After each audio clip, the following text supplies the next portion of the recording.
Maintenant, c'est devenu une tradition. On commence par le pitch d'une start-up. Xavier Richard, je vous en prie, vous avez 3 minutes pour présenter OneSitu. Parfait, bonjour à tous. Donc, OneSitu, nous sommes fournisseurs de solutions en stationnement intelligent. Donc, en quelques mots, notre vision, c'est de mettre en place un service de type Autolib, mais dédié au stationnement. Donc, ça veut dire que les utilisateurs automobilistes auront la possibilité, avec leur mobile, d'être informés sur les emplacements des places disponibles et, le cas échéant, s'il s'agit de places de livraison ou de places handicapées, de les réserver et de s'identifier auprès de ces places. Donc, l'objectif global, évidemment, en ce qui concerne les places de stationnement standard, c'est de minimiser l'empreinte de l'automobile, puisque aujourd'hui, à peu près 20% du temps passé par les automobiles est passé à rechercher une place. Donc ça, c'est vraiment l'objectif pour la collectivité d'un service de ce type. Et donc, comment ça marche? Eh bien, ça repose sur une infrastructure de capteurs dédiés. Donc, je disais que nous étions concepteurs-fabricants. C'est-à-dire qu'on a conçu l'intégralité des briques nécessaires à la mise en œuvre d'une solution de ce type. Donc des capteurs intelligents interactifs qui sont installés sur chacune des places de stationnement sur le trottoir, de manière à pouvoir être visibles une fois que les gens se sont garés. Un réseau de transmission de collecte de type Internet des objets, un logiciel de supervision cloud et évidemment une appli mobile qui permet aux utilisateurs de voir le résultat, donc d'être informé en temps réel de l'état de circulation, enfin de l'état du stationnement. Où en sommes-nous aujourd'hui? On a déployé déjà 5000 capteurs de génération différentes et on va donc notamment chez des concessionnaires de parking privés, donc notamment des centres commerciaux. Et ensuite, on va procéder tout début janvier au déploiement de nos 150 premiers capteurs interactifs Smart City accueillis par la ville de Paris dans le quartier de Bercy, à Bercy Village.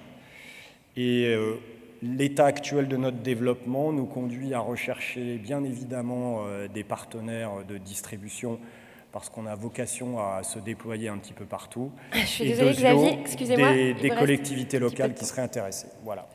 Pardon, je suis désolée de vous avoir coupé. Merci beaucoup. Merci beaucoup.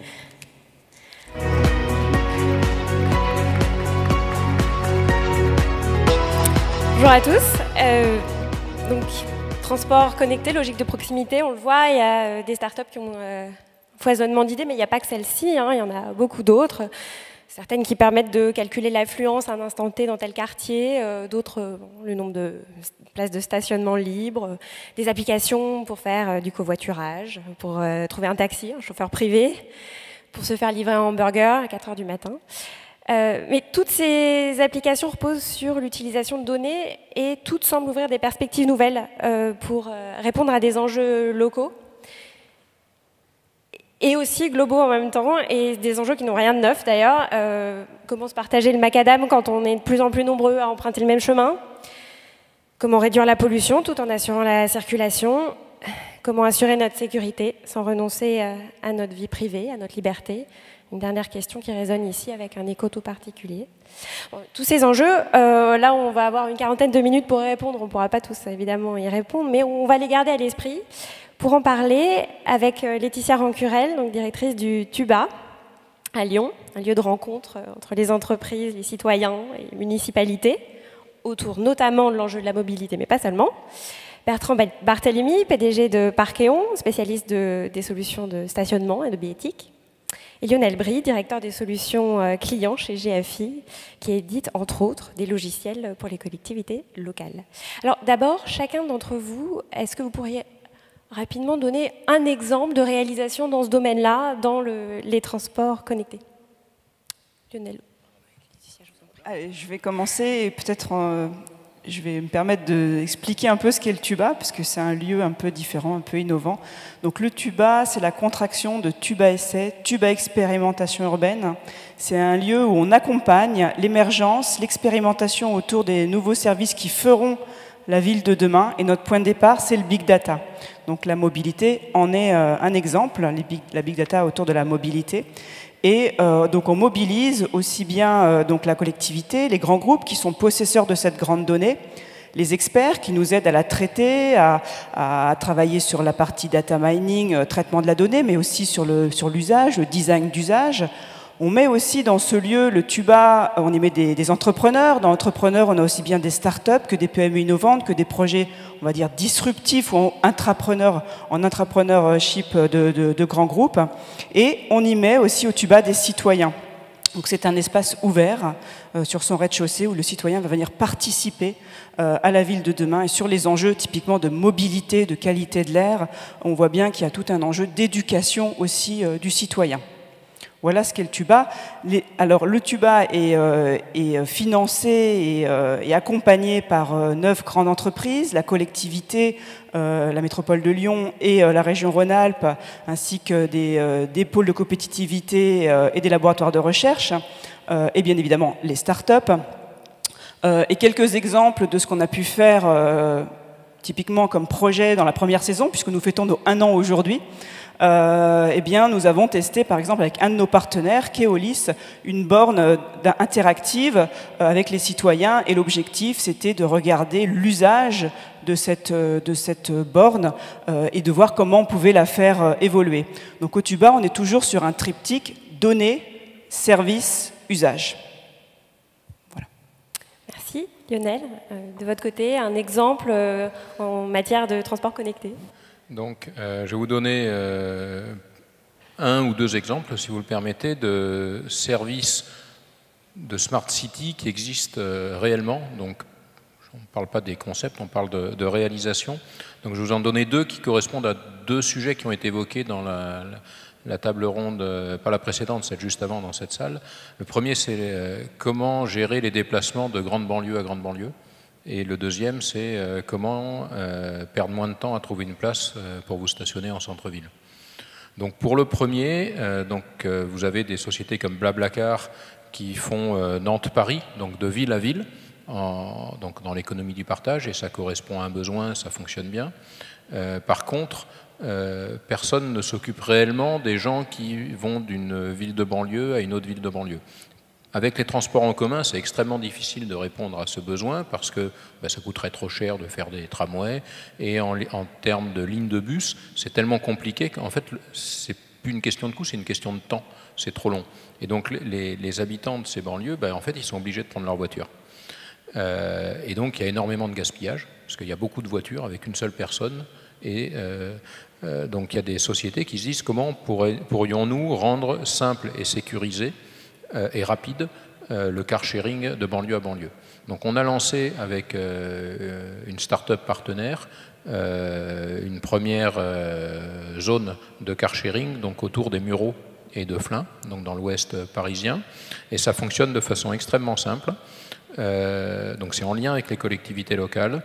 Donc les personnes qui sont sur une zone d'accueil peuvent s'inscrire sur une borne, donc indiquer le point où elles se trouvent et là où elles veulent aller.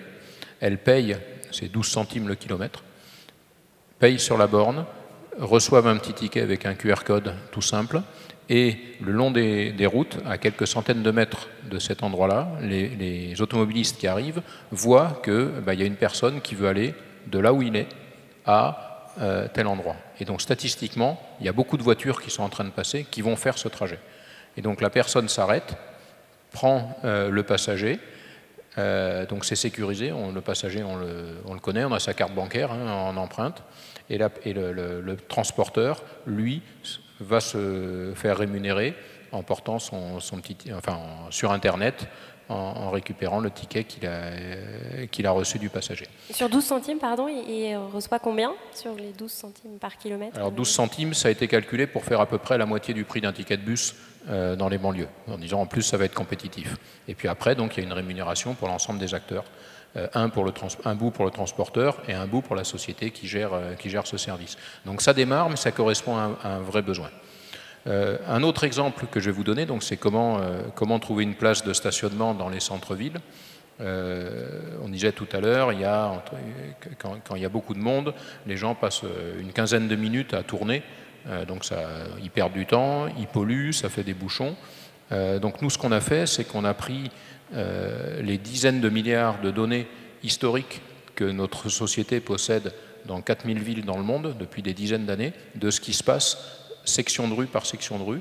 Et on a travaillé encore avec des startups d'Île-de-France dans ce qu'on appelle le machine learning, le deep learning, et on a mis au point des algorithmes qui nous permettent de guider l'automobiliste sur le chemin en voirie où il a la plus grande probabilité de trouver une place. Et donc on arrive à transformer ces 15 minutes en 1 ou 2 minutes pour se garer. Donc c'est une application qui existe, donc je vous engage à la télécharger sur votre smartphone. Elle est déployée sur 100% du territoire français. On a un certain nombre de villes aux États-Unis, on est en train de déployer sur le reste de l'Europe. Et donc ça, c'est un vrai plus. Et la prochaine version, ce sera d'offrir cette solution en voirie ou d'envoyer dans les parkings d'ouvrages qui disposent de places qui sont vides pour essayer vraiment de répartir au mieux et d'éviter le gaspillage d'espaces soit privés, soit publics. D'accord, merci. Monsieur Brie, vous venez GFI vient de conclure un partenariat avec Tata pour travailler aussi sur ces sujets. Vous pouvez nous en dire un peu plus ce point? Alors effectivement, on est, nous, une entreprise de services numériques qui travaille depuis de nombreuses années dans le domaine du logiciel pour les collectivités locales et plus particulièrement sur le domaine du transport, puisqu'on a une offre spécialisée sur le transport scolaire. Donc c'est des sujets auxquels on s'intéresse depuis longtemps. En termes d'expérience concrète, on a notamment participé à un projet européen qui a expérimenté des solutions de transport multimodal dans 3 grandes villes européennes qui sont Barcelone, Milan et Helsinki. Et donc dans ces villes, l'idée a été bien sûr de proposer un ensemble de transports alternatifs à la voiture. Donc là, on parle de bus, on parle de train, on parle de partage de voitures, on parle de partage de taxis, on parle de scooters électriques partagés, de vélos, et puis aussi, bien sûr, le déplacement à pied. Et ce qu'on a cherché à faire, au travers d'un panel de 6000 volontaires qui ont accepté en fait de faire l'expérimentation avec nous, c'est d'analyser les déterminants du passage d'une solution classique à une solution de transport multimodal. Et donc, il y avait dans ce projet de recherche européen, notamment des chercheurs en sciences sociales qui ont mené une série d'enquêtes. Et donc, dans les aspects qu'on a travaillés, on a commencé par restituer de l'information qualifiée pour chaque besoin de transport, impact carbone, impact consommation énergétique calorique, coût. Et donc on a cherché à chaque fois qu'un transporteur demandait un itinéraire, à lui restituer une variété de solutions, en lui indiquant les avantages et les inconvénients de chacun.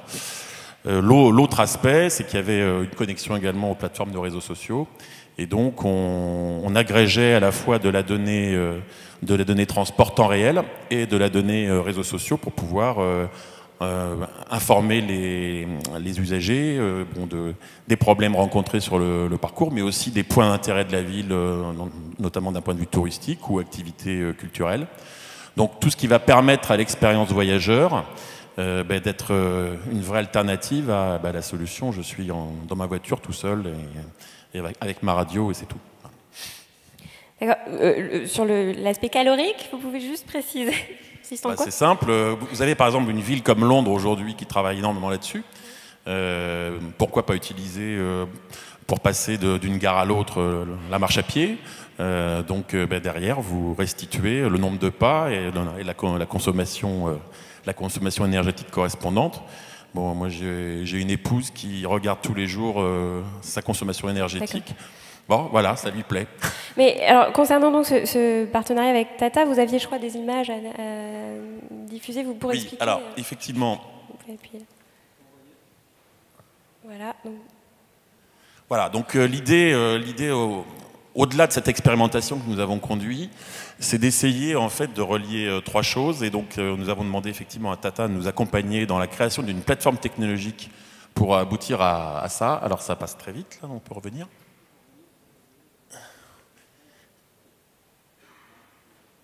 Voilà, donc Voilà, l'idée c'est de dire, on a des infrastructures de transport collectif qu'on est en train de rendre communicantes. Alors, quand on parle d'un arrêt de bus, quand on parle d'infrastructures parking, donc on a une connexion, donc on a la capacité à remonter de la data en temps réel. Et tout l'enjeu, c'est que cette data, elle soit partageable pour l'ensemble des acteurs de l'écosystème de la mobilité. Quand on parle mobilité, on est quand même sur un marché qui est 6 fois plus gros que celui du transport public, par exemple en France. Donc en termes de valeur, on n'est pas sur les mêmes enjeux. Et donc la capacité à connecter l'ensemble de ces données et à pouvoir les partager et à les mettre à disposition de l'ensemble des acteurs concernés est clé.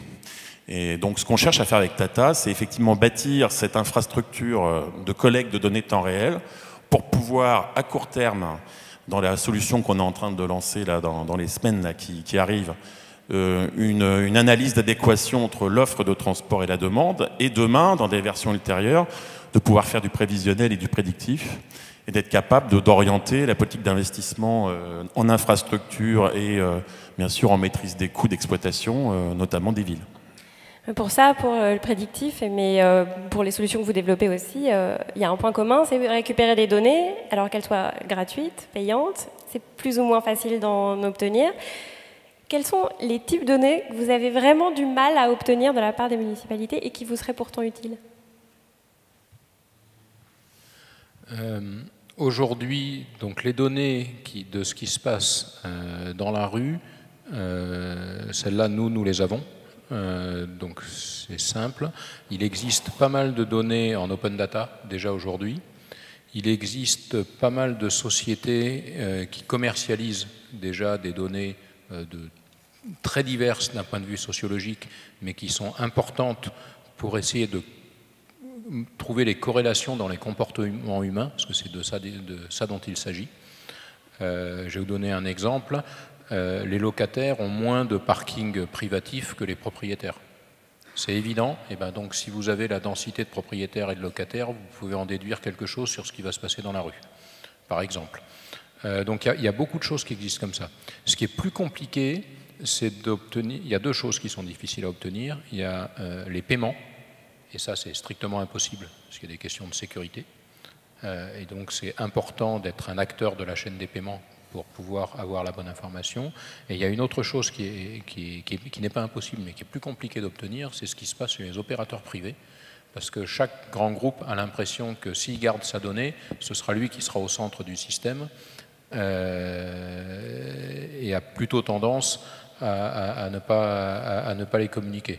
Je vais vous donner une petite anecdote sur la ville de Madrid. J'étais une fois à la mairie de Madrid et ils ont une application qui donne dans les parkings d'ouvrage de la ville de Madrid, il y a un petit code couleur qui, quand le parking est en vert, c'est-à-dire qu'il y a des places, quand le parking est en rouge, il n'y a pas de place, et quand le parking est en orange, ils ne savent pas. Sachant qu'il y a un accord entre tous les opérateurs et la ville de Madrid pour donner les données, donner accès à ces données-là.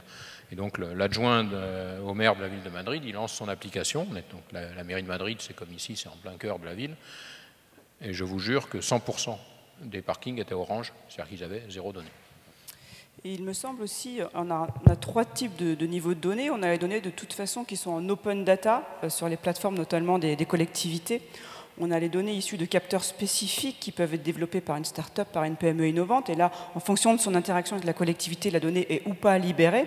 Et il y a le citoyen en tant aussi que capteur. Donc ça, c'est 3 niveaux de données. Et ça, les données de citoyens, c'est plutôt des données qui sont relayées par les télécoms. Et à ce moment-là, la question, est-ce que ces données doivent être ou peuvent être libérées ? Juste un exemple, il me semble aussi que sur la libération des jeux de données, c'est pas tant la difficulté de les libérer parce qu'elles valent quelque chose ou pas, c'est aussi d'identifier quel est le jeu de données intéressant à libérer. On travaille par exemple avec une start-up qu'on incube au Tuba, puisqu'on est un lieu ouvert vers les citoyens, dans le Tuba Lab, au rez-de-chaussée, et au premier étage, on est un petit incubateur, accélérateur dédié à la ville de demain, donc la mobilité en est un des exemples. Et on incube une start-up qui s'appelle Copark, et son objectif, c'est de mobiliser des places de parking, par exemple résidentielles, à des moments de la journée où elles ne sont pas utilisées justement par les habitants, et de produire non seulement l'accès à ce parking, l'objet connecté qui permet d'ouvrir le parking et l'application qui permet d'ouvrir le parking et d'être facturé. et de réserver sa place de parking, bien évidemment. Cette start-up a besoin, par exemple, de la disponibilité en temps réel des parkings sur la métropole. Donc elle va travailler directement avec les services de la métropole, la plateforme Data, par exemple, Grand Lyon, puisque c'est le lieu qui nous concerne ici, et pour aller ensuite, que la métropole puisse aller rencontrer les différents exploitants de parking de manière à libérer la donnée. Et ça s'est traduit aujourd'hui, puisque c'est une donnée qui vient d'être mise à disposition sur la plateforme Data du Grand Lyon, avec 100 parkings dont les disponibilités sont données en temps réel. 100 parkings sur le territoire de la métropole. Oui, il y a des données que vous avez du mal à récupérer, que vous essayez de chercher. Bon, après, ça dépend des cas de figure. On a mené une expérimentation à Sophia Antipolis avec, voilà, on avait un ensemble de données sur les bus urbains, mais on n'a pas réussi à avoir les données pour le train. Bon, tous les cas de figure sont là. Pour revenir sur la partie données des usagers, qui sont finalement assez fondamentales, parce que c'est celles qu'on n'a pas aujourd'hui. Les données qu'on a aujourd'hui sur les usagers, ce sont des données historiques qui ont souvent 2 mois, 3 mois, c'est les ventes de tickets. Et pour ces données-là, les récupérer, ça veut dire quoi? C'est exactement la même problématique que dans la grande consommation. Il faut que l'usager il a intérêt à la communiquer, il faut qu'il ait envie de le faire. Et donc il faut trouver des mécanismes d'incitation qui vont lui permettre de comprendre la valeur que représente le fait de la donner. Donc ces données, il les donne parce qu'il attend un service en face. Et c'est exactement ce qu'on a essayé de faire en tout cas sur SuperHub, c'est de proposer à la fois un système de personnalisation du planificateur de trajet qui prenne en compte les préférences de chaque utilisateur, et puis c'est aussi la capacité à lui amener de l'info temps réel qui va lui permettre par exemple de modifier ses choix. Et donc tout est question d'utilité comme d'habitude, c'est la capacité à collecter de la donnée, c'est aussi montrer l'utilité qu'elle a pour la personne qui vous la fournit. Oui, il peut aussi y avoir des craintes pour sa vie privée, pour la liberté de circulation sans être forcément suivi. Je crois que c'est un thème que vous avez abordé à Lyon. Oui, c'est un thème qu'on aborde, c'est-à-dire qu'on est effectivement dans cette partie très ouverte vers les citoyens sur l'éducation à la grande donnée, notamment ce qui nous concerne la grande donnée urbaine. Et ce qu'on dit, c'est que la valeur n'est effectivement pas dans le jeu de données, mais dans le service rendu. Et à partir du moment où on exploite la donnée d'un citoyen, on lui doit ce service. Et ce qu'on fait, par exemple, sur des services qui sont déjà existants, c'est le cas de la web app de mobilité, notamment de la métropole, qui s'appelle OnlyMove, qui existe sous sa version 1. Et ce qu'on fait avec les citoyens, c'est qu'on les mobilise de façon à tester cette application et imaginer quel type d'autres services pourrait proposer cette web app. Et ils sont prêts donc ça s'appelle l'empowerment en anglais, donc on les rend acteurs de la ville de demain. Le service qui pourrait attendre, c'est notamment celui de la sécurité dans les transports. Est-ce que certains de nos outils permettent de suivre concrètement le déplacement d'un individu? Donc, moi, je vais vous donner un autre exemple de service où les habitants sont prêts à donner une information personnelle pour avoir quelque chose en échange. C'est l'exemple des parcs relais dans la ville de Milan, où on a installé un système de caméras à l'entrée et à la sortie qui lisent les plaques d'immatriculation. Et les personnes ont la possibilité d'apparier leur plaque d'immatriculation avec leur carte de transport de la ville de Milan, l'équivalent du Pass Navigo milanais. Ça permet 2 choses. La première, c'est que quand ils se garent, la barrière s'ouvre parce que ça a lu la plaque, et quand ils sortent, la barrière s'ouvre aussi, ils n'ont rien à faire, et ils sont facturés à la fin du mois sur leur facture de transport, donc ça rend la vie simple.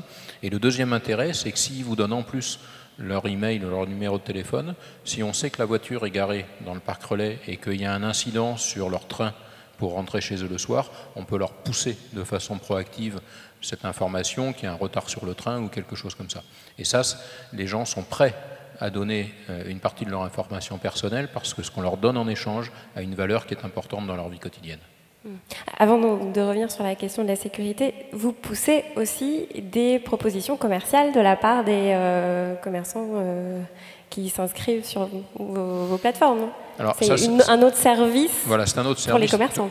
Tout à l'heure, j'étais dans la table ronde où il y avait Catherine Dolto qui disait « La Smart City, c'est très bien, mais entre les réseaux sociaux complètement virtuels et la vie à la maison, il manque quelque chose, il manque un espace local où on puisse rencontrer les gens au niveau du quartier, on puisse vivre, donc il faut un espace, il faut un temps. Et nous, on pense que la Smart City, c'est pas que de l'hyper-technologie avec que des smartphones, que des applications. C'est tout ça, mais c'est aussi quelque chose qui vit au niveau du quartier. Et on pense qu'il y a besoin d'un écran interactif qui permette aux gens d'échanger, de se passer des informations au niveau d'un pâté de maison. En particulier pour tout ce qui est petit commerce, pour tout ce qui est petite information alerte, quelque chose qui est nouveau dans le quartier. Et on pense qu'on a la chance d'avoir plein de bornes en fait dans la rue, et ces bornes peuvent être utilisées pour mettre en lumière ces petits commerces. Donc on a lancé, on fait ça à Las Vegas, on fait ça dans 4 ou 5 villes françaises, on fait ça en Belgique, on fait ça en Angleterre, et on s'aperçoit qu'il y a un énorme appétit des habitants pour aller chercher de l'information sur ce qui se passe autour de chez eux.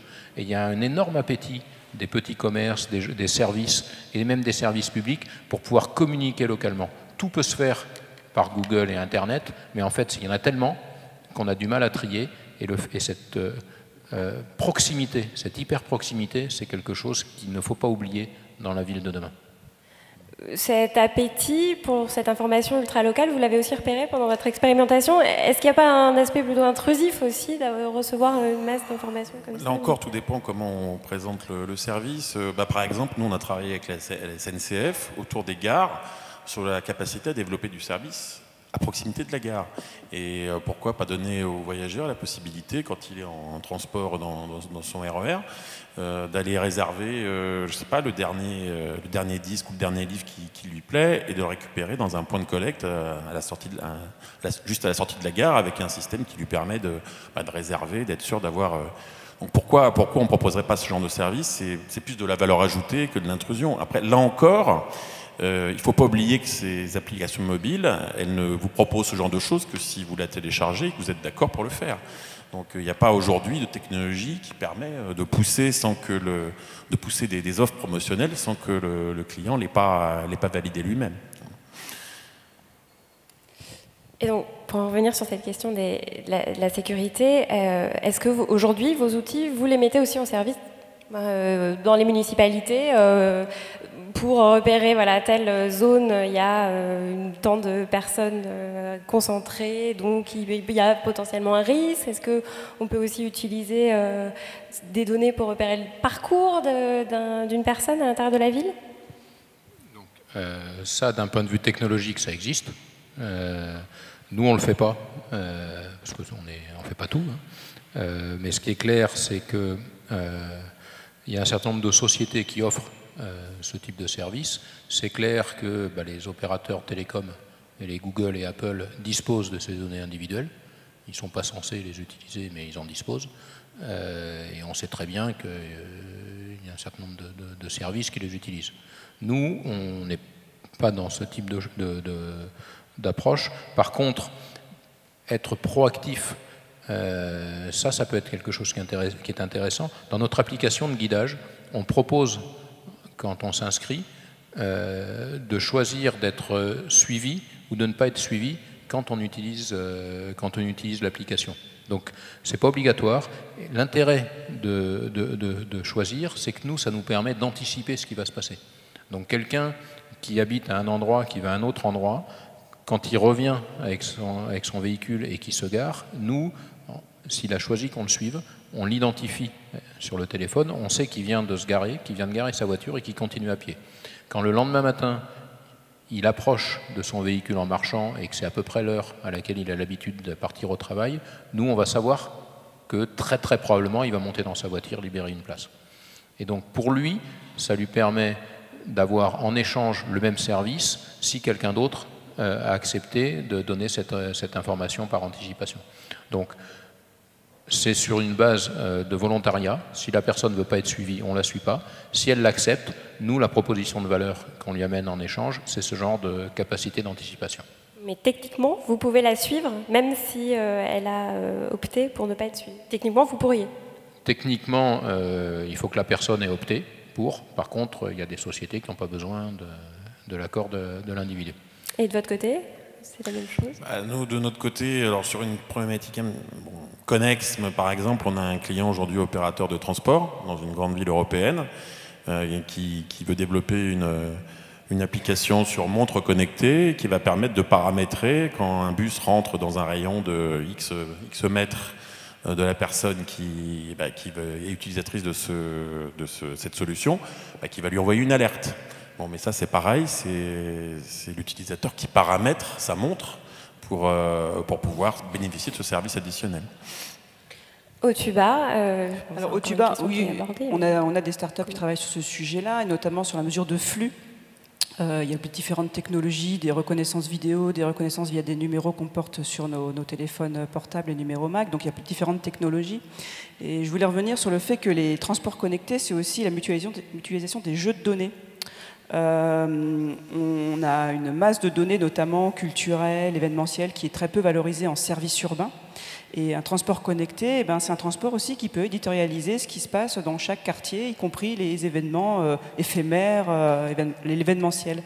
Donc ça, c'est typiquement ce qu'on mène au Tuba, c'est-à-dire créer de la valeur en mutualisant des jeux de données, donc d'une plateforme qui propose, par exemple, l'ensemble des événements dans la ville, avec des transporteurs, par exemple bus ou autres, qui pourraient l'éditorialiser. Ça, c'est important, c'est la mutualisation. Et il y a une autre notion importante aussi dans le transport connecté, c'est l'information aux voyageurs et l'interaction des voyageurs avec le mobilier urbain. On a par exemple une PME innovante qui s'appelle Charvet Digital Media qui propose une nouvelle façon d'interagir avec le mobilier urbain qui va non seulement lui apporter de l'information mais également lui montrer la direction dans laquelle il doit aller. On a deux aspects qui sont d'une part l'exploitation de big data parce qu'on va cette girouette va renseigner sur ce qui se passe dans la ville, mais également le citoyen qui va venir poser la question et trouver la réponse à où se trouve l'auditorium, etc. Il y a un dernier point qui est important quand on parle de mutualiser les données. Encore faut-il avoir des structures de données qui soient mutualisables. Et d'où l'importance de se mettre d'accord, et ça a été un des premiers travaux qu'on avait fait au niveau européen sur le modèle de données commun de mobilité urbaine qu'on va partager. Et il y a un rapport très important là, qui est sorti en France en 2015, qui est le rapport Jutan, qui justement donne un cadre complet à la structure de la mobilité, des données de mobilité pour faciliter l'interopérabilité.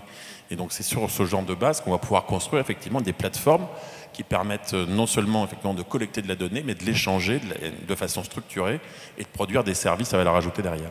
Oui, il faut que ce soit sur la même base. Le problème, c'est que les collecteurs de données, ça ne les intéresse pas forcément de mutualiser. Je dirais pas ça. Je dirais qu'il y a quand même aujourd'hui un mouvement plutôt positif dans ce sens-là. Il y avait un point quand on avait préparé cet entretien, vous me disiez effectivement pour assurer par exemple le service où se trouve une place de parking vide, par exemple, ça demande quand même le respect des délais de stationnement, qui n'est pas toujours évident à faire respecter. Et vous aviez évoqué le principe d'une police privée, puisque la police a évidemment d'autres chats à fouetter qu'aller vérifier précisément que tout le monde respecte bien les délais. Alors, vous pouvez en dire un peu plus sur ce sujet? J'aimerais bien avoir aussi votre opinion sur cette idée-là, qui serait corrélée avec les transports connectés. Le fait d'utiliser l'espace public pour les voitures qui ont besoin de rotation, donc les clients qui viennent dans les magasins, qui viennent consommer au restaurant, le fait de rentrer chez soi le soir et puis de ne pas passer un quart d'heure à se garer, c'est quelque chose qui est important pour la vie quotidienne. Et donc l'objectif, c'est de faire en sorte que les voitures qui ne bougent pas aillent plutôt dans les parkings souterrains, que ce soit des parkings publics ou des parkings privés, donc avec tout ce qui est parking sharing. Et pour faire ça, il faut faire respecter la réglementation en voirie. Et ce qu'on constate, c'est que dans un pays comme la France, le taux de fraude est extrêmement élevé. C'est 70% en moyenne, c'est 86% à Paris. Et donc quand vous avez une politique publique qui n'est avec un tel taux de fraude, c'est une politique publique qui n'est pas respectée. Vous voyez, si dans les transports publics il y avait 86% de personnes qui fraudaient, tout le monde trouverait que c'est pas normal. Et donc en fait il y a une vraie difficulté. Dans la plupart des pays européens, les gouvernements ont choisi de donner aux maires le pouvoir de faire respecter cette réglementation En France, c'est quelque chose qui va être... la loi vient d'être votée. Elle va être mise en œuvre au 1er janvier 2018, donc dans 2 ans maintenant. Et l'idée étant que des sociétés extérieures, donc des opérateurs classiques de stationnement, d'autoroute, puissent gérer ce type de service. La contrepartie, c'est que les polices municipales aujourd'hui vont faire du travail de police municipale. Et dans le contexte d'aujourd'hui, il vaut mieux avoir du monde devant les écoles, du monde devant les gares, plutôt que de vérifier que quelqu'un n'est pas resté 2h15 plutôt que 2 heures avoir stationné sa voiture. Confier cette fonction-là à des entreprises privées, ça vous réjouit, ça vous inquiète, vous ?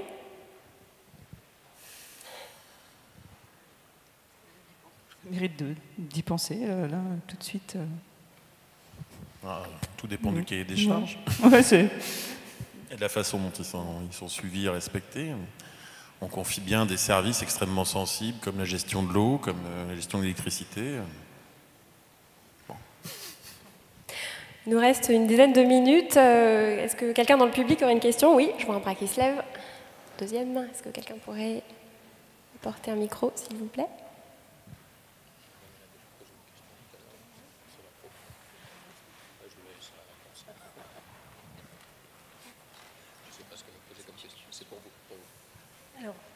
Ma question, c'est par rapport à ce qui s'est passé il n'y a pas très longtemps, donc, les événements dramatiques qu'on a connus, sur le lien justement et la réponse du transport connecté, de la mobilité connectée, par rapport à, d'une part, la prédiction, d'autre part, en fait, la gestion de situations d'urgence. Donc on voit bien qu'on peut apprendre énormément de choses par les objets connectés, par les portables des différentes personnes, sur la mobilité, sur qui est où, et ce qui se passe dans une ville. Je pose la question parce que je suis académique, je suis de l'université, et il y a un appel juste après ce qui s'est passé du CNRS, justement sur c'est un appel à projet, pour répondre par des projets innovants sur cette problématique. Ma question aussi, c'est est-ce qu'on peut le faire en préservant les données personnelles? Est-ce que les prédictions données personnelles?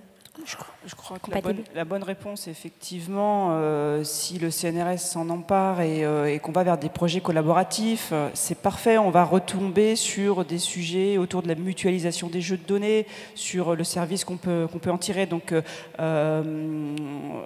typiquement, travailler avec des spécialistes du big data et ensuite des spécialistes de design d'usage. Voilà, c'est cette approche multidisciplinaire qui va primer, donc très bien. Après, la partie préservation de l'individu, aujourd'hui, quel que soit le sujet qui va exploiter les jeux de données d'un individu, on travaille bien évidemment avec la CNIL. Donc nous, sur nos projets d'expérimentation, après, la question se pose lorsque le service devient massif, se massifie. Et là, effectivement, la CNIL doit être partie prenante dans les décisions de déploiement de ces services expérimentés. Alors, dans la question, moi, je vois un autre volet qui est... Enfin, qu'est-ce qui se passe en cas d'urgence, en cas de catastrophe? Alors, ça peut être inondation, ça peut être... Et l'enjeu, c'est quoi? C'est de pouvoir dépasser la vision actuelle des services qui sont souvent organisés par grands verticaux, hein, l'eau, l'énergie, le transport, l'action sociale. Toutes ces dimensions-là, et pouvoir justement, quand il y a urgence, pouvoir répercuter s'il y a un problème transport, qu'est-ce qui se passe côté énergie ou inversement.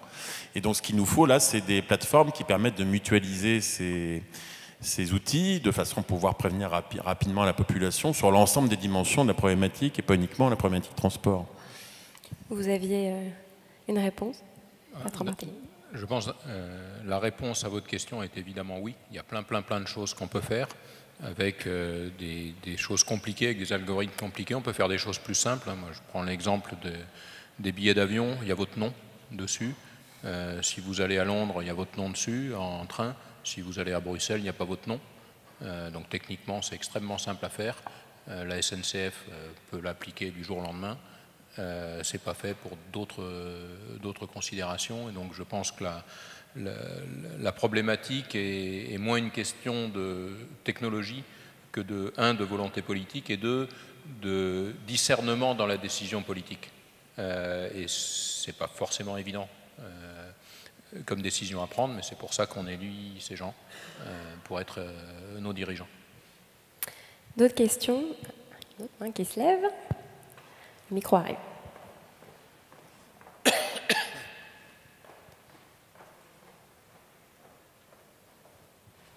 Merci beaucoup. D'abord, je me présente. Je m'appelle Milena Silva. Je suis chercheur. Je travaille pour la région Rhône-Alpes, notamment dans les projets de mise en place de plateformes multiservices, la dématérialisation des services par rapport à la normativité de la CNIL. Un des familles de services, les services de transport. Les territoires ont envisagé une application billettique commune à niveau de la France. J'aimerais savoir quels sont les obstacles qui, vous, en tant que secteur privé, est-ce que vous pouvez lister des obstacles pour la co-création de services innovants avec les acteurs publics, de point de vue privé et de point de vue public, et comment vous faites pour intégrer les citoyens dans toutes ces démarches de co-création de services de transport avec des technologies telles que NFC et des autres technologies, smart technologies pour connecter les services de transport. Merci. Alors, Laetitia Rancœur, qu'est-ce qui bloque éventuellement? Un mot sur l'implication des citoyens et peut-être un mot aussi sur l'expérimentation. Donc l'implication des citoyens, oui, bien sûr, et c'est ce qu'on fait au TUBA, puisqu'on expérimente avec des panels de citoyens qui peuvent être groupés, des salariés, etc. Des nouveaux services urbains, on écoute leurs besoins. Parfois, on leur propose un prototype et parfois, on leur propose déjà une première version qu'ils ont pu expérimenter pendant quelques temps. Donc on est à différents stades de l'innovation. Ensuite, je dirais le déploiement et la version industrielle d'un POC qu'on aurait pu réaliser au TUBA, une proof of concept, un test marché avec des vrais citoyens. L'idée ensuite, si c'est un service qui adresse la collectivité, c'est de pouvoir passer dans, par exemple, alors sur la métropole de Lyon, on a une cellule qui s'appelle la cellule expérimentation et qui permet d'aller à une échelle encore supérieure que la simple expérimentation que nous, on pourrait réaliser. Donc c'est un process de développement d'un nouveau service en passant par différentes étapes. Mais aujourd'hui, il n'y a pas de frein, il faut juste s'engager pour tester l'idée qu'on en a. Pas de frein chez vous? Pour moi, il y a plusieurs niveaux dans votre question. Il y a une question de comment rendre plus cohérent et sans couture les expériences de mobilité des citoyens. Je pense que la principale difficulté n'est pas technique. La principale difficulté, c'est de réunir les décideurs politiques sur un projet commun. Si je prends l'exemple de l'Italie, vous avez des sociétés de transport et de mobilité, stationnement, qui sont uniques au niveau d'une agglomération, et on arrive à faire des choses du type je gare ma voiture, je prends un vélo, je prends un bus, je prends un tramway, tout ça est intégré parce qu'il y a un décideur. Je ne vais pas prendre le cas de la France, je vais prendre le cas des États-Unis. Dans la ville de New York, vous avez des services différents qui ne se parlent pas. Et donc vous avez autant de systèmes d'information qu'il y a de services. Et c'est impossible de faire quelque chose d'intégré. Voilà. Et en France, vous avez évidemment des difficultés de ce type-là. Ensuite, dans l'application du NFC, c'est quelque chose en quel je crois énormément. Alors pas forcément le NFC du téléphone, mais ça peut être le NFC d'une carte sans contact, comme la Pass Navigo, ça peut être la carte bancaire qui va maintenant être de plus en plus sans contact. On s'aperçoit que dans les comportements, l'être humain aime bien utiliser quelque chose où il fait comme ça. À partir du moment où c'est identifié, c'est sécurisé.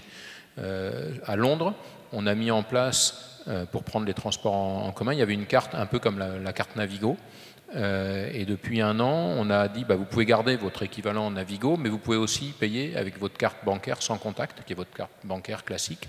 Vous pouvez prendre soit l'un, soit l'autre. Et on pensait que ce seraient les touristes qui utiliseraient leur carte bancaire et que les Londoniens ils continueraient à utiliser leur carte classique. Et on s'est aperçu que pas du tout. Et il y a un énorme développement de cette carte bancaire sans contact. L'Apple Pay, c'est pareil. C'est pas une carte bancaire, mais c'est un objet personnel identifié dans lequel on a des informations bancaires qui sont enregistrées, qui est sans contact. Donc ce geste-là, c'est quelque chose qui, dans les comportements, prend énormément. C'est rapide, c'est simple, c'est individualisé et c'est sécurisé. Donc je pense que c'est quelque chose qui va se développer. Merci. Juste pour conclure, Lionel Brie, et puis ensuite, on laissera la parole aux enfants, parce qu'il y a une petite vidéo qui nous attend. Non, mais je pense qu'effectivement, pour rebondir sur ce que vient de dire monsieur, l'aspect avoir un seul moyen, alors qu'il soit téléphone ou carte, est clé. Pourquoi? Parce qu'on parle de facilité du parcours utilisateur, et c'est ça qui est clé dans l'histoire.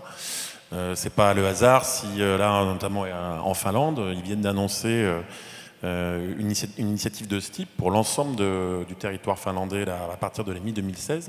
Donc, bon, de la même façon, depuis des années à Hong Kong, il y a une carte qui s'appelle Octopus qui permet de gérer l'ensemble de l'accès au transport public à partir du moment où on la récupère à l'aéroport jusque dans le centre-ville. Donc, c'est des choses qu'on connaît, qui marchent bien, et je pense que c'est clairement vers ça qu'on va aller. La seule difficulté après, effectivement, si vous avez 10 lignes de métro qui sont gérées par 10 entreprises différentes, ça ne simplifie pas les choses. Voilà. Merci beaucoup. Et bien, à nous de simplifier la ville, donc, tout en la gardant de façon intelligente. Et maintenant, donc, on va laisser la parole à des enfants et on retiendra leurs solutions. On a demandé aux enfants de nous expliquer comment ils voyaient la ville intelligente demain. On retient les pingouins.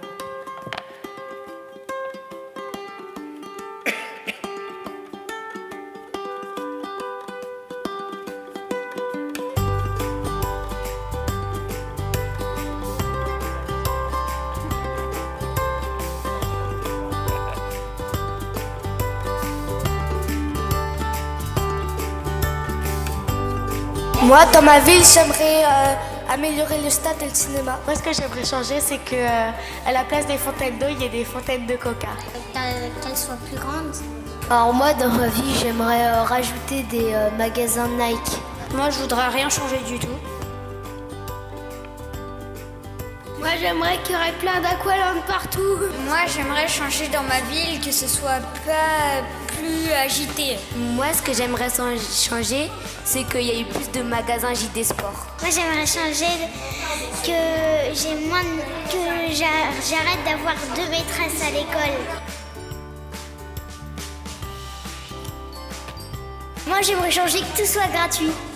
Moi, ce que j'aimerais changer, c'est que il y ait plein de stades, peu importe le sport dans ma ville, et qu'il y ait juste un immeuble où il y a toutes les personnes qui habitent. Moi, j'aimerais changer la peinture, les maisons, tout ce qui n'est pas technologie, par exemple. Moi, qu'est-ce que j'aimerais changer, c'est toute la maison. Moi j'aimerais changer dans ma vie la technologie. Par exemple, comme les skateparks qui volent. Moi, j'aimerais changer que les transports, que ce soit des fusées. C'est la pollution. J'aimerais rien changer. Moi, j'aimerais qu'il y ait plein de pingouins. Moi, ma ville, elle est super.